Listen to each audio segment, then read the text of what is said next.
Assalamualaikum warahmatullahi wabarakatuh. Kembali lagi belajar biologi bersama Bu Nurul. Ingat, ditonton sampai habis videonya agar kalian bisa memahami materinya. Tetap semangat. Coba, pernahkah kalian menghitung berapa kali dalam sehari kalian buang air kecil?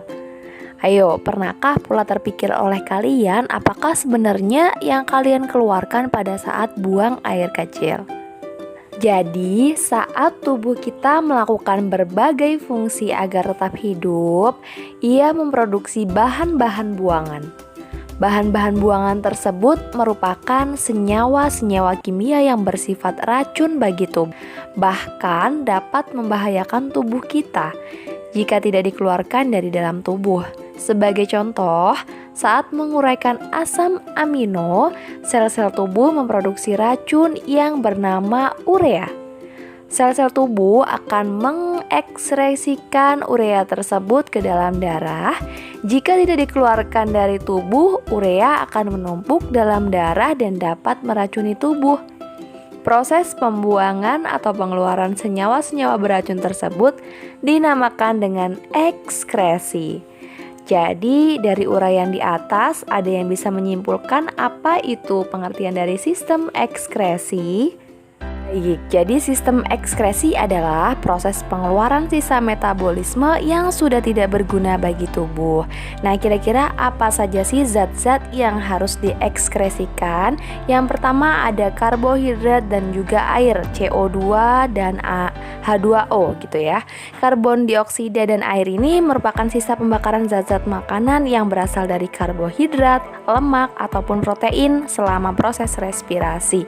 Nah, karbon dioksida ini harus dibuang karena jika jumlahnya berlebih dapat menyebabkan keracunan. Namun jika jumlahnya tidak berlebih, gas ini tidak berbahaya dan bermanfaat untuk menjaga kestabilan pH cairan tubuh. Nah, dalam keadaan berlebih, air juga harus dibuang dari tubuh karena dapat mengganggu tekanan osmosis sel. Yang selanjutnya ada amonia. Nah, amonia ini merupakan sisa pembongkaran senyawa protein atau asam amino. Nah, amonia ini yang terbentuk ini merupakan bahan yang sangat beracun bagi sel-sel tubuh sehingga harus dikeluarkan dari dalam tubuh. Dan yang ketiga ada urea. Nah, urea ini lebih sukar larut dalam air dan lebih tidak beracun dibanding amonia. Oleh karena itu, hanya sedikit air yang diperlukan untuk melepaskan urea dari dalam tubuh. Urea dibentuk dari amonia dan karbon dioksida melalui reaksi dengan asam amino ornitin. Yang keempat ini ada asam urat. Asam urat merupakan sisa metabolisme asam nukleat, khususnya purin, adenin, dan guanin. Jadi ini merupakan komponen penyusun dari DNA kita gitu ya. Asam urat memiliki molekul yang lebih besar daripada urea. Senyawa ini bersifat tidak larut sehingga tidak beracun bagi organisme. Bersama-sama dengan amonia dan urea, asam urat ini termasuk bahan-bahan buangan yang mengandung nitrogen. Yang selanjutnya ada zat warna empedu. Cairan empedu, sel-sel darah merah ini memiliki umur yang terbatas dan harus dirombak setiap beberapa waktu. Ya kan? Kurang lebih kalau sel-sel darah merah itu 120 hari umurnya. Hasil perombakan sel-sel darah merah terutama hemoglobin menghasilkan zat warna empedu yaitu bilirubin dan biliverdin yang berwarna hijau ke biru-biruan. Nah, kedua zat sisa itu selanjutnya akan diubah menjadi urobilin yang berwarna kekuning-kuningan yang akan memberi warna pada tinja atau feses dan juga urin. Jadi yang warna kekuning-kuningan itu dihasilkannya dari zat warna empedu atau cairan empedu tadi.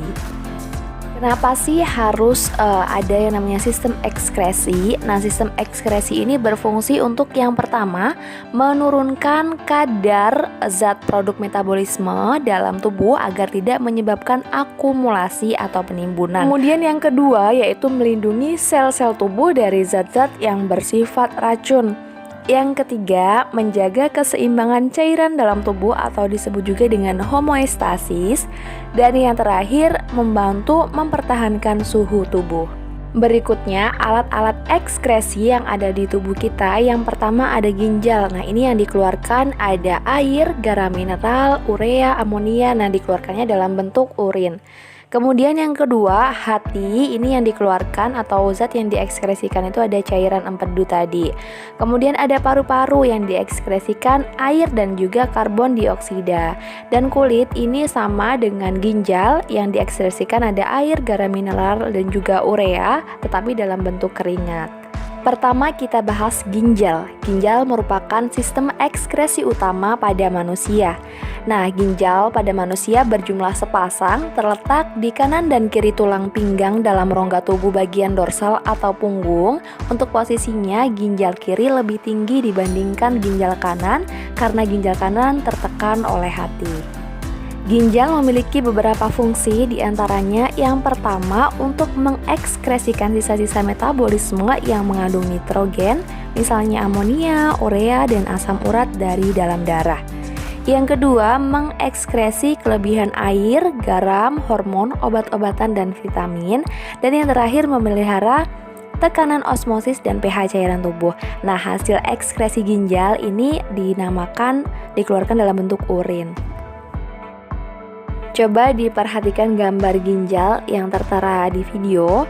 Nah, ini merupakan irisan membujur ginjal yang memperlihatkan bagian yang lebih jelas gitu ya. Bagian terluar ginjal yang berwarna lebih gelap itu dinamakan korteks kulit atau kulit ginjal. Nah, ini fungsinya untuk tempat terjadinya filtrasi dan juga terdapat badan Malpighi. Yang kedua ada medula atau sumsum ginjal. Ini tempat terjadinya reabsorpsi. Dan yang terakhir ini ada pelvis renalis. Ini merupakan muara tubulus collectivus dan hulu ureter. Ureter ini adalah saluran yang akan membawa urin untuk menuju ke kandung kemih. Setiap ginjal terdiri atas 1-4 juta nefron. Nah, nefron ini merupakan unit atau satuan struktural dan fungsional terkecil dari ginjal. Setiap nefron tersusun atas satu glomerulus, kemudian kapsul Bowman, ada tubulus proksimal, lengkung Henle, dan juga tubulus distal. Nah, tubulus distal ini yang bersambungan dengan saluran pengumpul atau tubulus collectivus. Diingat-ingat ya. Glomerulus dan kapsul Bowman yang mengelilinginya membentuk badan Malpighi. Glomerulus sesuai dengan yang Ibu bilang tadi ini terdapat di dalam korteks ginjal. Selanjutnya kita akan bahas tentang proses pembentukan urin yang mana diawali dengan filtrasi atau penyaringan. Zat-zat yang disaring dalam proses filtrasi ini ada sel-sel darah merah, keping darah, dan juga protein plasma. Penyaringan darah terjadi dari kapiler glomerulus menuju lumen kapsul Bowman karena adanya tekanan darah yang tinggi dalam glomerulus. Nah, proses penyaringan ini sangat dipengaruhi oleh adanya tekanan hidrolik darah serta permeabilitas dinding kapiler glomerulus dan juga kapsul Bowman. Dalam proses penyaringan, molekul-molekul air dan molekul-molekul kecil lainnya seperti glukosa, asam amino, urea, garam, dan ion-ion natrium, bikarbonat, kalium, serta klorida didesak melintasi dinding kapiler glomerulus dan kapsul Bowman menuju lumen tubulus proksimal. Bersamaan dengan proses penyaringan terjadi juga yang namanya pengikatan sel-sel darah, keping-keping darah, ataupun protein yang terdapat pada plasma darah agar tidak ikut tersaring dan tetap tinggal di dalam darah. Nah, hasil penyaringannya itu disebut juga dengan urin primer atau filtrat glomerulus. Jika dibuat lebih simpel, jadi proses filtrasi itu terjadi di glomerulus, kemudian zat yang disaring sel-sel darah merah, keping darah, protein plasma, dan hasilnya ini disebut urin primer gitu ya. Yang kedua, ini ada tahapan reabsorpsi atau penyerapan kembali. Nah, pada tahap ini zat-zat yang masih berguna yang terdapat dalam urin primer diserap kembali ke dalam darah. Nah, zat-zat tersebut diantaranya ada glukosa, asam amino, vitamin, serta berbagai jenis ion. Sementara itu, zat-zat sisa yang tidak dapat digunakan seperti urea dan juga kelebihan garam akan dikeluarkan dalam bentuk urin. Proses filtrasi dimulai di tubulus proksimal dan berlanjut di lengkung Henle. Dalam proses reabsorpsi, sekitar 50% urea yang ada dalam urin primer berdifusi kembali ke dalam darah karena adanya perbedaan konsentrasi yang disebabkan oleh reabsorpsi air antara urin primer, sel-sel tubulus proksimal, dan darah. Nah, sebagian besar zat-zat yang masih berguna tadi dapat mengalami proses reabsorpsi beberapa kali. Dari proses reabsorpsi akan dihasilkan yang namanya filtrat tubulus atau urin sekunder. Nah, di dalam urin sekunder sudah tidak ada lagi tuh zat-zat yang masih berguna bagi tubuh. Volume urin sekunder yang dihasilkan lebih sedikit daripada volume urin primer tentunya. Kemudian bersifat isotonis terhadap cairan tubuh dan mengandung urea serta beberapa ion mineral. Selanjutnya, urin sekunder itu mengalir menuju lengkung Henle. Nah, di dalam lengkung Henle juga terjadi proses reabsorpsi bahan-bahan yang masih berguna, terutama ion-ion natrium. Oke, jadi di tahapan reabsorpsi ini adalah tahapan penyerapan kembali. Jadi yang pertama terjadi di tubulus proksimal. Yang diserap kembali itu ada glukosa, asam amino, protein, vitamin, dan zat lainnya. Yang dihasilkan nantinya adalah urin sekunder. Kemudian reabsorpsi juga terjadi di lengkung Henle. Jadi setelah tubulus proksimal ke lengkung Henle. Nah, ini yang diserap kembali ada air, natrium, kalium, dan juga klorin yang dihasilkan sama, masih dalam bentuk urin sekunder. Lanjut, yang terakhir ada tahapan augmentasi atau penambahan. Nah, urin sekunder yang terbentuk di dalam tubulus proksimal nantinya akan diteruskan ke tubulus distal. Di dalam tubulus distal ini terjadi augmentasi, yaitu proses penambahan zat-zat sisa yang tidak dibutuhkan oleh tubuh. Misalnya ada urea. Setelah terjadi augmentasi, filtrat dialirkan ke saluran pengumpul dan kemudian ke medula. Nah, dari medula urin yang sesungguhnya masuk ke pelvis renalis lalu ke ureter. Ya, nah dari ureter sebelum dikeluarkan urin ditampung dulu dalam kantung kemih.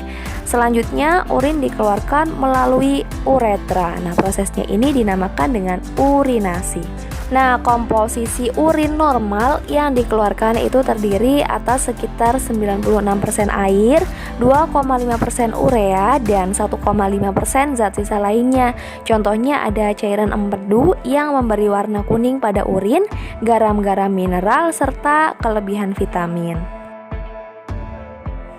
Oke, lanjut ke faktor yang mempengaruhi pembentukan urin. Nah, banyak sedikitnya urin yang dihasilkan oleh ginjal ini diatur oleh hormon antidiuretik atau antidiuretik hormon ADH ya. Nah, ADH ini merupakan hormon yang disekresi oleh sel-sel neurosekretori dalam hipotalamus dan disimpan dalam kelenjar pituitari posterior tepatnya. Nah, ADH ini diangkut bersama darah. Sel-sel targetnya adalah sel-sel dinding tubulus distal dan saluran pengumpul. Nah, fungsi ADH ini adalah meningkatkan permeabilitas dinding saluran distal dan juga dinding saluran pengumpul terhadap air. Nah, pengaturan oleh ADH menyebabkan pembentukan urin yang hipotonis atau hipertonis tergantung pada kebutuhan tubuh terhadap air. Nah, ini bisa dilihat pada gambar. Jika tidak ada ADH, dinding tubulus distal dan saluran pengumpul impermeabel, artinya tidak permeabel terhadap air, sehingga urin yang dihasilkan ini banyak dan encer.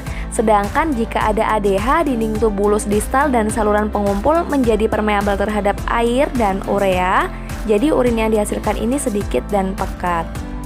Faktor lain yang mempengaruhi pembentukan urin ini yang pertama ada suhu lingkungan. Nah, jika suhu lingkungannya panas, banyak mengeluarkan keringat. Jadi osmolaritas darah meningkat, sekresi ADH meningkat, reabsorpsi air banyak dan jumlah urin menjadi sedikit. Kemudian yang kedua, jumlah air yang diminum. Nah, jika banyak minum air, osmolaritas darah menurun, sekresi ADH menurun, reabsorpsi air sedikit dan jumlah urin menjadi banyak gitu ya. Cukup sekian untuk video kali ini. Jadi untuk alat ekskresi lain akan Ibu bahas di video selanjutnya. Terima kasih sudah menonton videonya. Semoga materinya bisa difahami. Wassalamualaikum warahmatullahi wabarakatuh.